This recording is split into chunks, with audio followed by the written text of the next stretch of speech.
El detective Bruce McDermott condujo el interrogatorio. What the hell am I doing here? Well, I'm getting tired. Okay? What happened last night? I went over to Debbie's on my bike, and then asked her to let me use the van to go make a beer run. And that's what I did. That's what I was doing. Meredith admite conducir la furgoneta cerca del callejón en el que fue asesinada Rose. When I stopped in the alley, there was two guys. They were in the alley, and I stopped. What? There's this gal laying there, right next to the dumpster. And then I told them there was blood in the dumpster. How did you know there was blood in the dumpster? Because I was right there. I messed with that evidence. What did I do? Okay? What did I do? You stabbed a woman. I stabbed a woman? Yeah. No, I didn't stab no woman.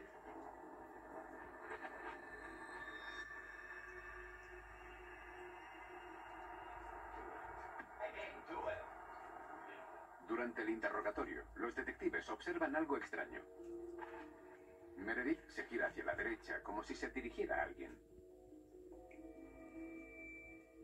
Al detective Belushi y a mí, nos resultó evidente que él tenía otra persona en su cabeza. Miraba arriba y a la derecha cuando mencionaba a esa otra parte de sí mismo. Su novia Debbie les informa de que Meredith sufre de alucinaciones auditivas. Oye voces, y a veces una de esas voces se apodera de su personalidad. Lo definió como ira y rabia. Who am I talking to? Am I talking to Gene or him now? He's full of rage. He's full of anger. He's full of rage and anger. All right, okay.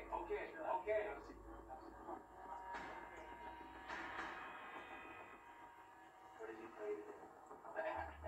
Esa ira y rabia empieza a apoderarse de él.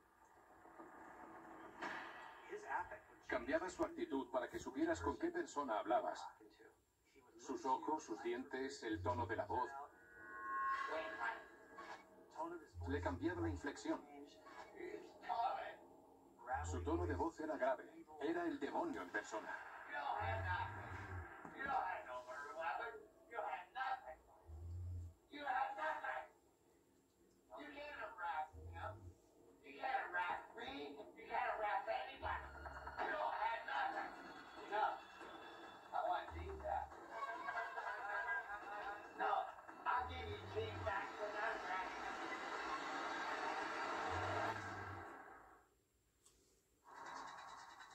En el momento y en el lugar equivocados.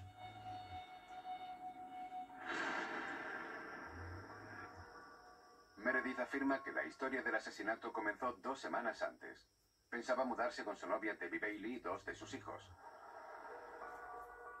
Ella hizo que me ilusionara, porque pensé que iba a tener una familia. Al fin sentía que su vida era estable, era normal. Y dejó de tomar la medicación que le ayudaba a controlar las voces de su cabeza.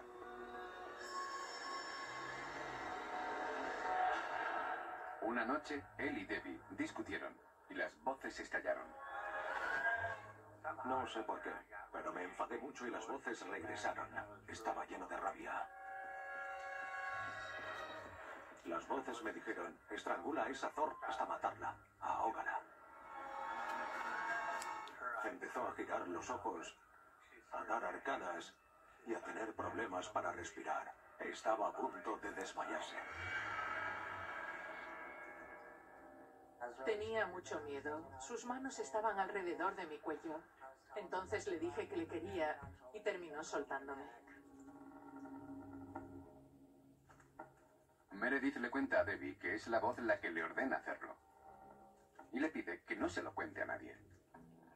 Se lo conté a mis amigas y él se enfadó mucho. Debbie también se lo cuenta a su hijo mayor, Ed. Entonces perdí la cabeza.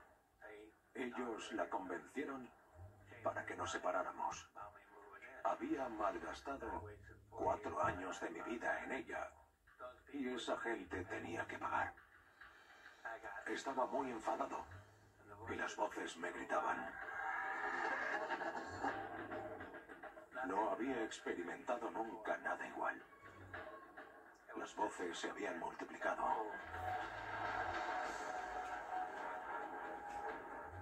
Apuñalaría a Ed, pero también le dispararía a su mejor amiga y a otra amiga más con una pistola.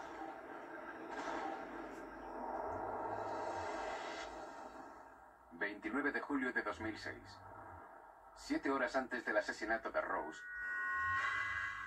...Meredith coge un cuchillo de la cocina. Era el cuchillo más grande que había.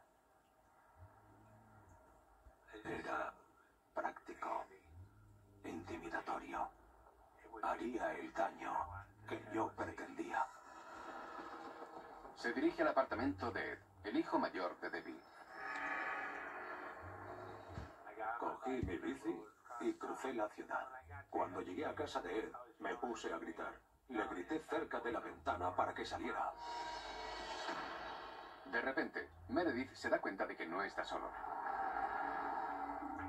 Sentada en la entrada, fumando un cigarrillo, se encuentra Rose Torres. Estaba allí yo blandiendo un cuchillo y gritando a Ed para que saliera cuando la vi. Ella estaba sentada, apoyada en una señal de tráfico. No sé cómo, pero Rose me calmó. Me senté a su lado y empecé a hablar con ella. Pero en mi cabeza las voces me decían, va a contar algo. Es una testigo. Debes deshacerte de testigos. Testigos no. Testigos no. Le pregunté, ¿vamos a algún bar y nos tomamos unas copas? Y me dijo que sí.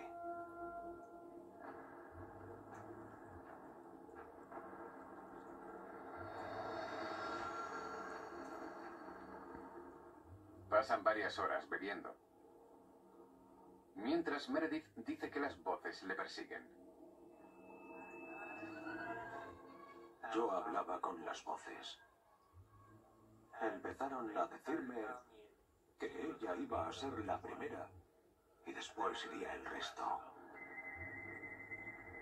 Se resiste a las voces. Pero entonces... Empezó a fumarse todos mis cigarrillos como solía hacer Debbie. Rose se fuma su último cigarrillo. Entonces las voces regresaron y empezaron a decirme, ella no es diferente a Debbie. Vamos a por ella. En ese momento, vuelve a querer matar a alguien. De repente, siente que ya no es capaz de resistirse o no está dispuesto a resistirse más. A las 11 de la noche, Meredith y Rose salen del bar juntos. Mientras caminábamos, las voces subieron de volumen. Me hablaban cada vez más y más alto. Las voces me decían, pronto, Jim, muy pronto.